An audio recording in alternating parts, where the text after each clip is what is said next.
Sir ਜੀ ਭਾਵੇਂ Trump ਹੈ ਤੇ ਭਾਵੇਂ ਕਲੈਂਪ ਹੈ, ਉਹਨੇ ਹਾਰਨਾ ਹੀ ਹਾਰਨਾ ਸੀ। ਅਮਰੀਕਾ ਹੋਵੇ ਭਾਵੇਂ ਕਰਾਚੀ ਹੋਵੇ, जितना शेर ने। ट्रम्प को बड़ी बार देखा है टीवी में अक्सर, माशाल्लाह उसका मुँह ही जो उनसे गंदे पीपे जैसा है। ਕਿਹੜਾ ਬੰਦਾ ਟਰੰਪ ਜਿਹੜਾ ਉਹ ਗੇਮਾਂ ਖੇਡਦਾ, ਰੈਸਲਿੰਗ ਖੇਡਦਾ। यार हार गया तो समझ ला चंगा हो गया, तो ठीक है, तो हुन जीतेगा इमरान खान, अल्लाह दे हुक्म नाल इस वारी भी। उर्दू पॉइंट की वीडियोस देखने के लिए हमारा चैनल सब्सक्राइब कीजिए और बेल के आइकन पर क्लिक कीजिए ताकि आप हमारी तमाम आने वाली वीडियो से बाखबर रह सकें। अस्सलाम वालेकुम, उर्दू पॉइंट के साथ मैं हूं अब्दुल्ला खान। नाजरीन, अमेरिका के अंदर सदर डोनाल्ड ट्रंप इलेक्शन हार गए हैं, इस हवाले से आवाम का क्या रिएक्शन है वो जानते हैं। ट्रंप इलेक्शन हार गए हैं, इस हवाले से क्या कहेंगे? ट्रम्प इलेक्शन हार चुका है तो माशाल्लाह बहुत अच्छी बात है। अमेरिका तो आपको पता है पहले से ही गला पड़ा है और ऊपर से दिन पर दिन नीचे आई जा रहा है। अमेरिका की जो सी करेंसी भी है और ऊपर से जो से लोग हैं वो सारे उनको गालियाँ दे रहे हैं ट्रंप को। मैं तो पहले ये छोटी बात कर रहा हूँ ना, लोग से मैं एक दरख्वास्त कर रहा हूँ ना, इसको कोई ऊँट नहीं देना है। क्या ना दो? ऊँट ऊँट क्या होता है? ऊँट डालने वाला कौन सा ऊँट होता है उसको बात कर रहा हूँ ना। वोट ऊँट जीतना नहीं वोट। चाहिए, जीतना नहीं चाहिए वोट उसको। बोलो। ऊँट वोट ऊँट वोट ऊँट ਉਹ ਬੋਲ ਜੀ ਉਹਨੇ ਹਾਰਨਾ ਹੀ ਹਾਰਨਾ ਸੀ, ਉਹਦਾ ਮੂੰਹ ਹੀ ਕੋਈ ਨਹੀਂ ਵਰਗਾ, ਉਹਨੇ ਕੀ ਜਿੱਤਣਾ ਹੈ। अपना देखा कभी ਸਰ ਜੀ ਵੇਖਿਆ ਲੈ इस तरह का? ਹੈ, ਐਂ ਲੱਗਦਾ ਜਿਵੇਂ ਸ਼ੇਰ ਜਵਾਨ ਹੋਇਆ ਹੁੰਦਾ ਹੈ। ਸਰ ਜੀ ਮੈਂ ਜੁਮਾ ਬਾਲਿਆ, ਮੈਂ ਫਿਰ ਤੁਹਾਨੂੰ ਦੱਸਦਾ ਵਾਂ। आज केड़ा जुम्मा है? सर जी ਤੁਹਾਨੂੰ पता ही नहीं था, जुत्ती चुकन जानी।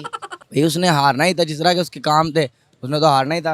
उसी खुशी में हम भाई बिरयानी खा रहे हैं। ये उसकी खुशी में जी जी, उसकी खुशी में, उसके हारने की खुशी में हम बिरयानी में खा रहे हैं। ये देखें, उसके वैसे भी काम ठीक नहीं है, चलते हैं ठीक पैंदा है, ਇਹਦਾ काम ठीक नहीं है। बस वैसे ही नहीं, वो बंदा नहीं ठीक। सर जी भाਵੇਂ ਟਰੰਪ ਹੈ ਤੇ ਭਾਵੇਂ ਕਲੈਂਪ ਹੈ, ਉਹਨੇ ਹਾਰਨਾ ਹੀ ਹਾਰਨਾ ਸੀ। क्यों? ਜੋ ਸ਼ੇਰ ਹੈ ਸ਼ੇਰ ਹੈ। ਹਾਂਜੀ, शेर पाकिस्तान है, ट्रंप अमेरिका है। ਅਮਰੀਕਾ ਹੋਵੇ ਭਾਵੇਂ ਕਰਾਚੀ ਹੋਵੇ, जितना शेर ने। ट्रम्प को बड़ी बार देखा है टीवी में अक्सर, माशाल्लाह उसका मुँह ही जो उनसे गंदे पीपे जैसा है। बहुत ज़्यादा उसको मैंने देखा है ट्रम्प को, और मैं सख्त नफरत करता हूँ ट्रम्प से। ट्रंप इलेक्शन हार गया तो ठीक हो गया ਤੇ ਕਰੋ ਅੱਗੋਂ ਨਵਾਂ ਕੋ ਵਜ਼ੀਰ ਆਲਾ ਮਾਵਾ ਵੇਖਣਾ ਉਹਨਾਂ ਚੱਲਾਂ ਕੀ ਕਰਦਾ ਅੱਗੋਂ। ਟਰੰਪ ਨੂੰ ਟੀਵੀ ਤੇ ਵੇਖਣਾ, ਹੋਰ ਕਿੱਥੇ ਵੇਖਣਾ। अगर ਤੁਹਾਡੇ को आके चाय पिए ਚਾਹ ਪੀਏ, ਮੈਂ ਕਦੀ ਵੀ ਚਾਹ ਨਹੀਂ ਪੀਵਾਂਗਾ ਕਿਉਂਕਿ ਦੁਸ਼ਮਣ ਮੁਲਕ ਹੈ ਸਾਡਾ। ਇਸ ਤੋਂ ਵੱਡੀ ਮੈਨੂੰ ਖੁਸ਼ੀ ਕੋਈ ਨਹੀਂ ਟਰੰਪ ਇਲੈਕਸ਼ਨ ਹਾਰ ਜਾਏ ਤੇ ਮੈਂ ਸਮਝ ਲਓ ਕਿ ਮੈਨੂੰ ਇੰਨੀ ਖੁਸ਼ੀ ਹੱਥੋਂ ਜ਼ਿਆਦਾ। ਠੀਕ ਹੈ, ਟਰੰਪ ਕਿਹੜਾ ਬੰਦਾ ਟਰੰਪ ਜਿਹੜਾ ਉਹ ਗੇਮਾਂ ਖੇਡਦਾ, ਰੈਸਲਿੰਗ ਖੇਡਦਾ, ਲੋਕਾਂ ਨੂੰ ਘਸੁੰਨ ਖਾਂਦਾ, ਘਸੁੰਨ ਮਾਰਦਾ, ਇਲੈਕਸ਼ਨ 'ਚ ਆ ਗਿਆ। ਠੀਕ ਹੈ ਨਾ, ਸਾਡਾ ਵੀ ਤਾਂ ਕਪਤਾਨ ਆਇਆ ਹੈ ਨਾ, ਭਾਵੇਂ ਗੇਮ 'ਚ ਆਇਆ ਨਾ, ਪੂਰੀ ਦੁਨੀਆ ਨੇ ਆਪਣਾ ਨਾਂ ਕਮਾਇਆ। ਟਰੰਪ ਵੀ ਉਹਦੀ ਤਾਰੀਫ ਕਰਦਾ ਸਾਹਮਣੇ ਬਹਿ ਕੇ, ਯਾਰ ਇਮਰਾਨ ਖਾਨ ਕੋਈ ਹੈ, ਠੀਕ ਹੈ, ਪੜ੍ਹਿਆ ਲਿਖਿਆ ਬੰਦਾ ਹੈ। ਟਰੰਪ ਨੂੰ ਕੀ, ਟਰੰਪ ਮੋਦੀ ਦਾ ਯਾਰ, ਉਹ ਵੀ ਟਰੰਪ ਵੀ ਕਿਰਦਾਰ, ਮੋਦੀ ਵੀ ਕਿਰਦਾਰ। गाना गाएंगे हम, why this Cola very deal. एक आप इसका मतलब पता है आपको? हाँ जी, क्या है? इसका मतलब है कड़ो मंदिर ते डेले बार हारन दे काम ਉਹਨੂੰ ਹਾਰਨ ਦੇ ਗੋਲੀ ਮਾਰ, ਉਹਨੂੰ ਕੀ ਕਰਨਾ। यार हार गया तो समझ ला चंगा हो गया, तो ठीक है, तो हुन जीतेगा इमरान खान, अल्लाह दे हुक्म नाल इस वारी भी।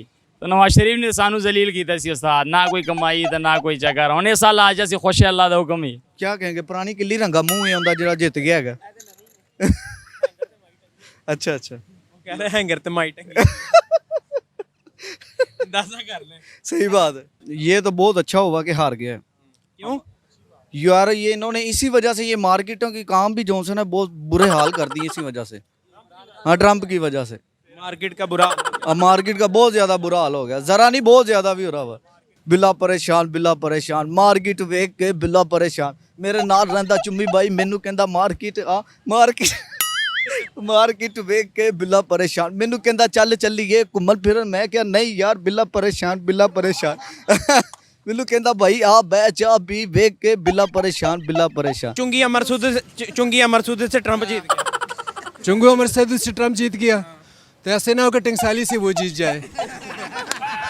हवाले इस हवाले नाल यह कहांगा कि ट्रंप जिहड़ा है वो अनफेथ बंदा सी और कोई भी बंदा उस पर ट्रस्ट नहीं करता सी। मुसलमान खास तौर पे ट्रस्ट नहीं करते सन। ਤੁਸੀਂ ਵੀ ਨਹੀਂ ਸੋ ਕਰਦੇ? नहीं असी भी नहीं करते। ਤੁਹਾਡੀ ਕਮੇਟੀ ਮੇਰੇ ਖਿਆਲ ਨਾਲ ਉਹਨੇ ਮਾਰੀ ਹੈ। नहीं कमेटी नहीं मारी, साड़ी किसी गल की कमेटी नहीं मारी और अभी रेंज नहीं की है इस हद तक। ਤੁਹਾਡੀ ਕਮੇਟੀ ਮਾਰੇ? ने साड़ी कमेटी मारे आई गल सुनदे रहे। ਤੁਸੀਂ ਕਿਹਨੂੰ ਕਮੇਟੀ ਡਾਲੀ ਹੋਈ ਹੈ?